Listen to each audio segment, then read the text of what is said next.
Alright, so now we're going to go over Pi Pi 10. All Pi Pi 10 is you're taking your Pi Pi that you learned at Greenbelt, then applying, some people say half of heaven. I like to think of it more as like 4 count. The reason I think of a 4 count is because you're going to be doing all lobstick strikes. And if you remember from lobstick, that's all it is lobstick strikes. So we're going to start off with this Pi Pi, nice and tight. We're going to do 2 Pi Pis. We're going to go 1, 2. As we do the second one, it's going to go all the way to your chamber. This is where you're going to start doing that 4 count, but you're only going to do 3 strikes. 1, 2, 3. All the way open. You're going to do another Pi Pi. 1. Notice I'm going with my left now.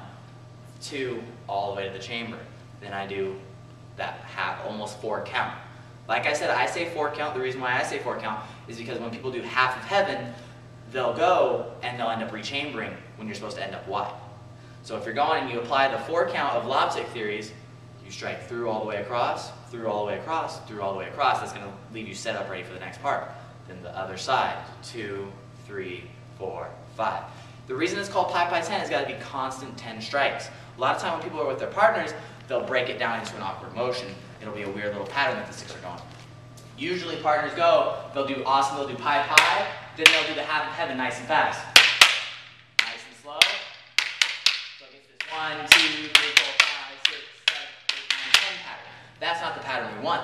Yes, that's the technique, but we want a constant 1, 2, 3, 4, 5, 6, 7, 8, 9, 10.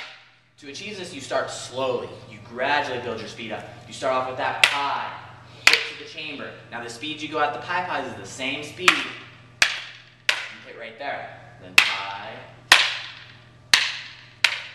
So you go a little bit faster. 1, 2, 3, 4, 5, 6, 7, 8, 9, 10. 1, 2, 3, 4, 5, 6, 7, 8, 9, 10. 1, 2, 3, 4, 5, 6, 7, 8, 9, 10.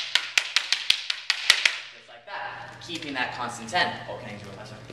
Now the best part about this is you're starting to apply to someone striking with you. If Mr. Kyle had a single stick and was feeding that angle 1, you start using that Pi Pi to zone out, strike, and then striking for that half of heaven. This is where we're starting to incorporate my multiple hits to his 1 strike. So making sure practice on this, you work on zoning, hitting those strikes, and keeping that constant flow, starting off slow, even by yourself. 1, 2, 3, 4, 5, 6, 7, 8, 9, 10 will easily get you to that fast 10 pattern.